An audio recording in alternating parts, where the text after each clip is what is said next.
Yo soy Pablo Emilio Escobar Gaviria. Tranquilo, plata o plomo.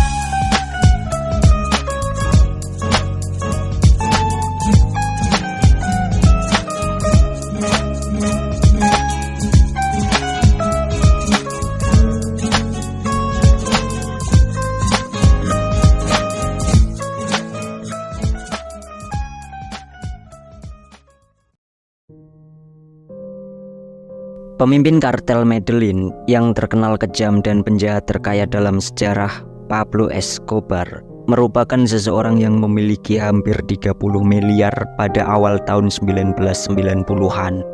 Uang tersebut dikumpulkan melalui cara-cara yang terencana dengan cermat, jahat, dan seringkali bersifat membunuh. Dan meskipun Raja Kokain dibunuh oleh tim operasi khusus Kolombia pada usia 44 tahun, ia menjalani salah satu kehidupan yang paling penuh, paling menakjubkan, dan memukau dibandingkan tokoh manapun dalam sejarah. Maka di video kali ini kita mencoba mengupas bagaimana kisah hidupnya dan sepak terjang karir kriminal Pablo Escobar.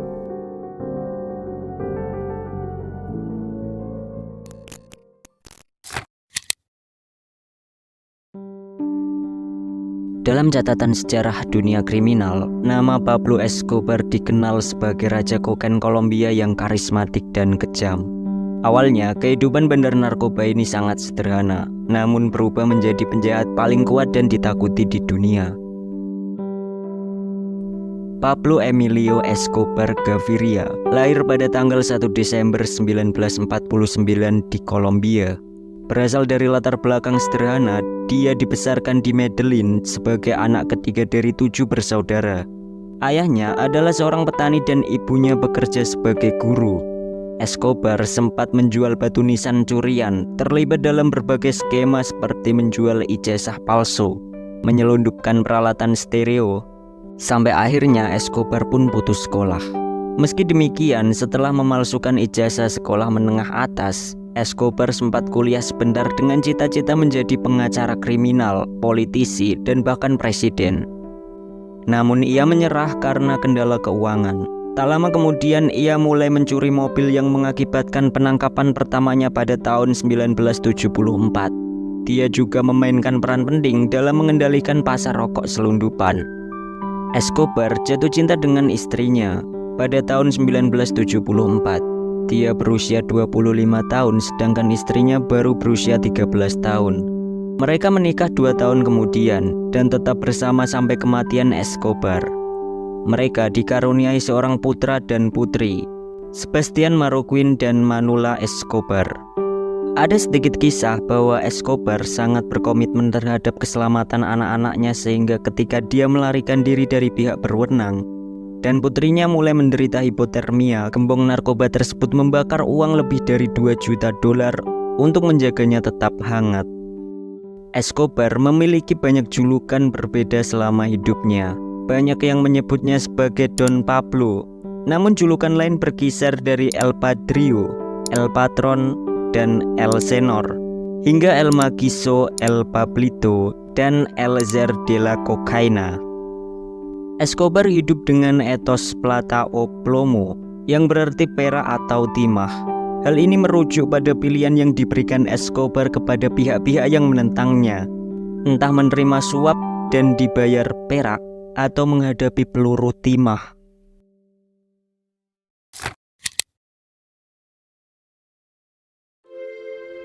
Karir kriminal Escobar dimulai dengan penipuan jalanan kecil-kecilan, pemalsuan tiket lotre, penjualan rokok selundupan, dan pencurian mobil.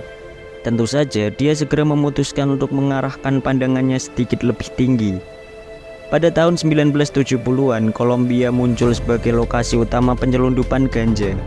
Dalam catatan sejarah dunia, Escobar awalnya bekerja sebagai pengedar ganja kecil-kecilan untuk berbagai penyelundupan narkoba.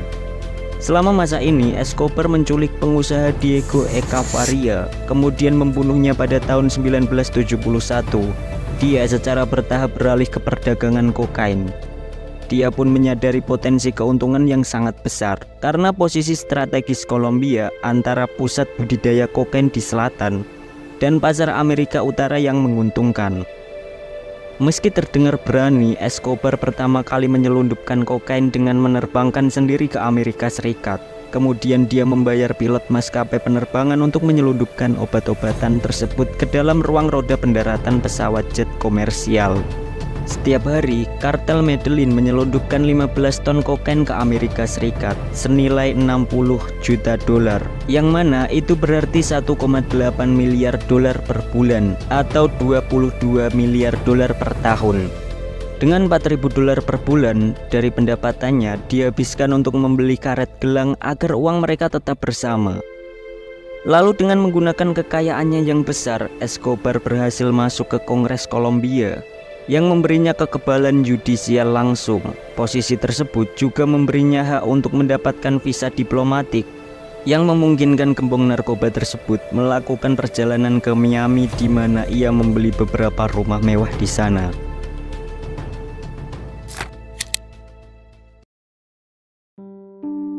Kiprah Escobar dalam sejarah dunia narkotika sungguh spektakuler. Pada tahun 1976, ia mendirikan organisasi kriminal yang berkembang menjadi Kartel Medellin yang terkenal. Kartel Medellin merupakan sebuah organisasi perdagangan narkoba yang berbasis di Medellin, Kolombia, yang kemudian menjadi salah satu kelompok kriminal paling kuat dan berpengaruh dalam sejarah. Operasi ini melibatkan berbagai cara, mulai dari kapal selam hingga pesawat kecil yang mendarat di medan terpencil.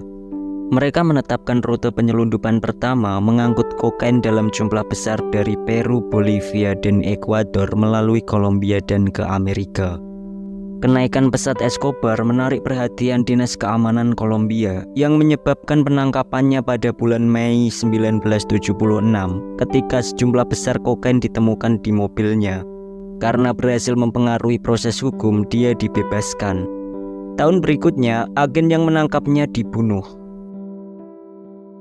Infiltrasi Escobar ke pasar narkoba menciptakan permintaan kokain yang belum pernah terjadi sebelumnya di Amerika. Di bawah kepemimpinannya, kartel Medellin mendominasi perdagangan kokain global, mengendalikan lebih dari 80% kokain yang dikirim ke Amerika. Operasi besar-besaran ini memberinya penghasilan besar dan mendapat julukan Raja Kokain. Kekayaan Escobar yang melimpah memberinya gaya hidup mewah, di antaranya pesawat pribadi, rumah mewah, serta rumah persembunyian, termasuk perkebunan seluas 7.000 hektar. Lahan itu mencakup kebun binatang yang menampilkan sekitar 200 hewan, termasuk gajah, jerapah, dan kuda Nil. Kemudian sebuah danau, taman patung, lapangan terbang, arena adu banteng pribadi, lapangan sepak bola, lapangan tenis, danau buatan, dan berbagai fasilitas lainnya untuk keluarga dan kartelnya. Escobar membayar stafnya dengan murah hati dan mendapatkan reputasi atas upaya filantropisnya. Dia menghabiskan jutaan dolar untuk membangun beberapa lingkungan paling miskin di Medellin, membangun perumahan, taman, stadion sepak bola, rumah sakit, sekolah, dan gereja. Dia juga meninggalkan warisan kompleks berupa kriminalitas dan investasi sosial.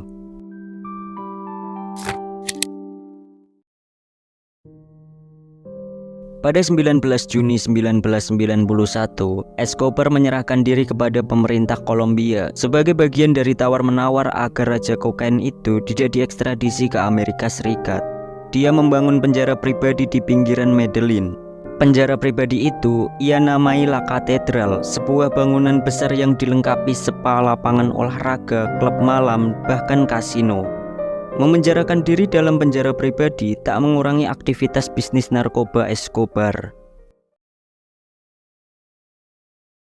Dia tetap berkuasa mengendalikan perdagangan kokainnya yang Satu kejadian yang paling menghebohkan adalah ketika Escobar mengeksekusi dua orang kepercayaannya, Fernando Galeano dan Gerardo Moncada, di dalam La Catedral. Galeano dan Moncada dibunuh setelah dituduh mencuri uang Escobar sejumlah 30 juta dolar Amerika. Kebrutalan Escobar di dalam penjara La Catedral membuat Presiden Kolombia Cesar Gaviria berang. Dia langsung berencana memindahkan Escobar ke penjara umum. Penasehat Gaviria memberi masukan kepada bosnya dengan pertimbangan di penjara umum, Escobar tak akan bertindak sewenang-wenang. Presiden Gaviria lantas memerintahkan tentara pimpinan Jenderal Gustavo Padro Ariza untuk memindahkan Escobar dari La Catedral. Kemudian sebanyak 4.000 tentara dikerahkan untuk mengepung penjara pribadi Escobar tersebut pada 22 Juli 1992.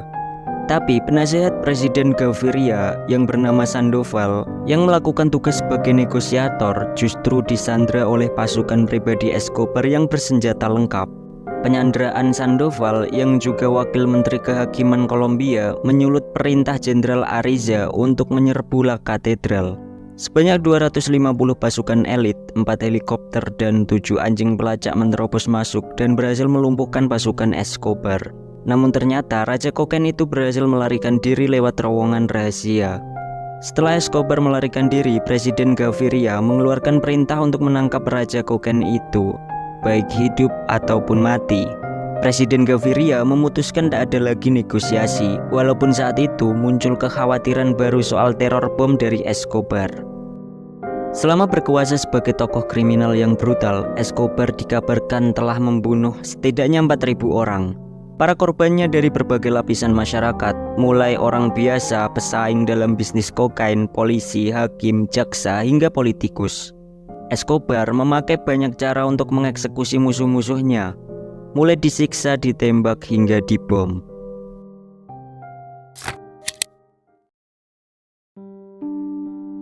Pelarian Escobar berlangsung selama 16 bulan hingga akhirnya tempat persembunyiannya tercium kepolisian dan pasukan elit Kolombia yang dibantu Badan Anti Narkotika Amerika Serikat.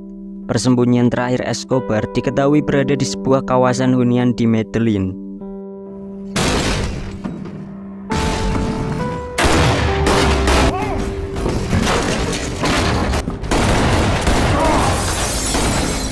Beberapa saksi mata mengatakan bahwa mereka melihat tubuh Escobar tertelungkap di atap sebuah rumah dengan tubuh penuh luka bekas peluru. Namun tidak ada keterangan pasti tentang penembak yang berhasil membunuh Escobar. Keluarga Escobar, anggota kartel Medellin, bahkan dokumen intelijen tidak mampu memastikan eksekutor sang raja kokain yang sebenarnya. Escobar diketahui tewas akibat luka tembak di dekat telinga kanannya. Luka tembak tersebut lantas menimbulkan spekulasi bahwa Escobar melakukan bunuh diri. Dia menembak dirinya sendiri untuk sebuah tujuan yang disebutkan untuk menyelamatkan keluarganya. Kematian Pablo Escobar sebagai raja kokain Kolombia yang pernah masuk daftar orang terkaya di dunia tetap menyisakan misteri hingga saat ini.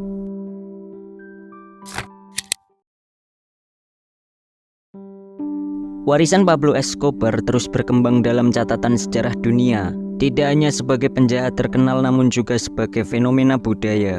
Meskipun banyak yang mengecam kejahatannya yang keji, di Kolombia ia dianggap oleh beberapa orang sebagai sosok yang mirip Robin Hood, khususnya di Medellin. Di tempat itu, ia dianggap memberikan fasilitas kepada masyarakat miskin di kota tersebut yang tidak diberikan oleh pemerintah. Memang benar bahwa pemakaman Escobar dihadiri lebih dari 20.000 orang dan ingatannya tetap berpengaruh. Bekas lahan pribadi Escobar diberikan kepada keluarga berpenghasilan rendah oleh pemerintah dan juga diubah menjadi taman hiburan yang dikelilingi oleh 4 hotel mewah yang menghadap ke kebun binatang Escobar. Kisah hidup Escobar telah menjadi subjek banyak buku, film, dan serial televisi.